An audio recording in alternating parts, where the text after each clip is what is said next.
Here's another set of steps I just finished. We replaced them. It used to be brick. It has iron railing on it, so we had to get the iron railing off. And these are stone caps. And we replaced the brick with just regular plaster. But this video I'm going to show you, I went down to the block yard, I figured it out.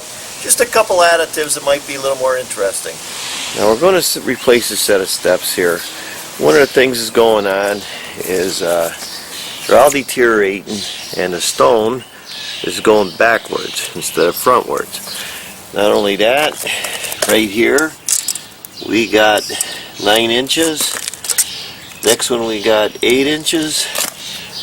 Next one we got 8.5. And right there we got 3.5. So we're going to fix all that. To fix that, we got to know how far we're coming out this way. He's at 44 inches. And then we got to know where we are here, which he's got 28.5. And here's the problem already. See, he got this size stone, 16 inches. Next one's 14. And the next one's 14. And when we're measuring across here, we got 49 inches. Now right here, I'm actually going to trace this stone out, because I want to be exact. That's my bottom. That's my face. That's my stone. Now the next step is, here's the stone I traced. I got my piece of cardboard on the floor, and I'm going to cut my stone out so I know when I'm looking at this, if I'm doing it right.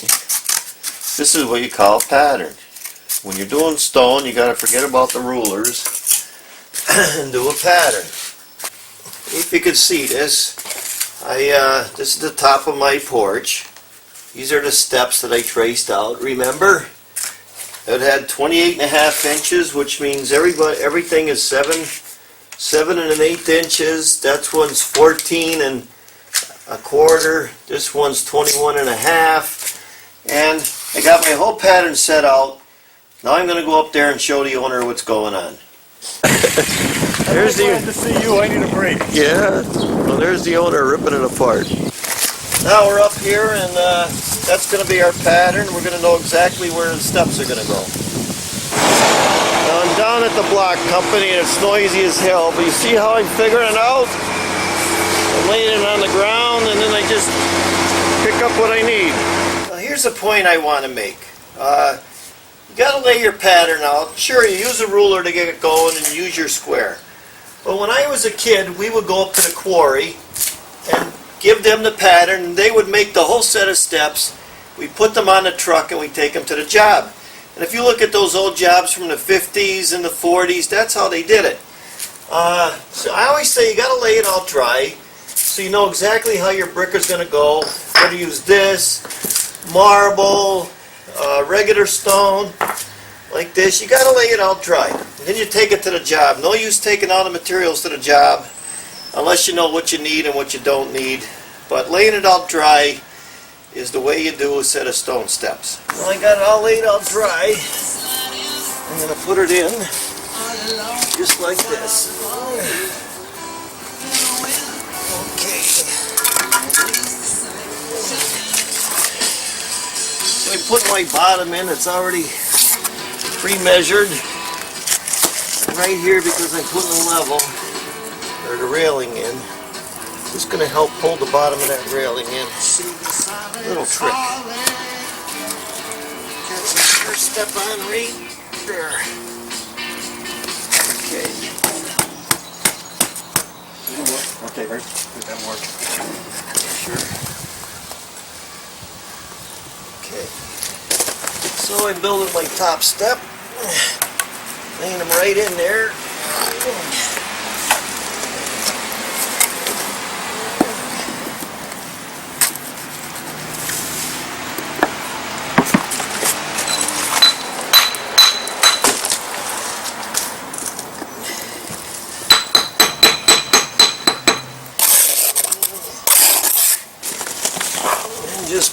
solid.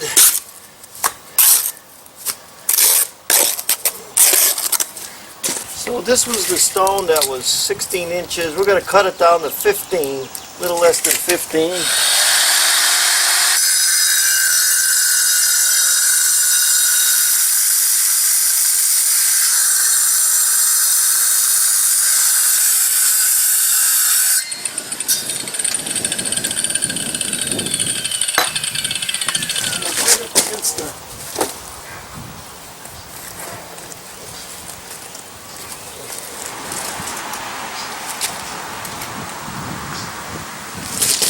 See, the owner is checking to make sure that that railing is going to go directly in them holes.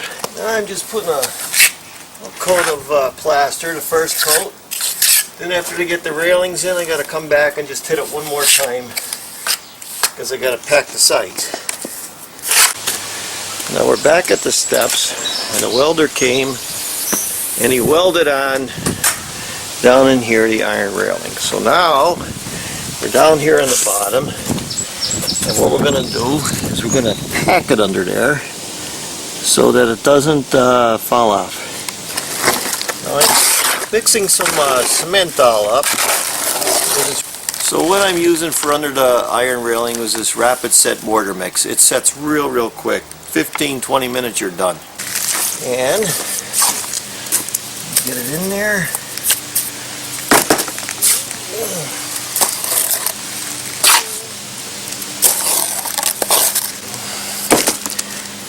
Put the brick in.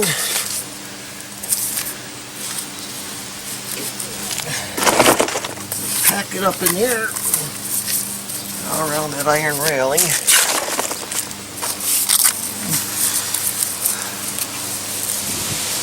Just like that.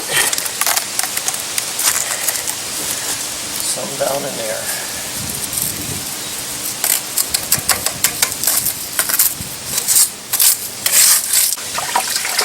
We'll just get the sponge it off. You keep it high a little bit so the water don't lay there. Now it's a couple days later and I'm coming on, I put my final coat of plaster on. Remember, you always have to wet it first, just like on my other videos, if you want cement to stick. And then you just see me sponging it off just like I did in all my other videos.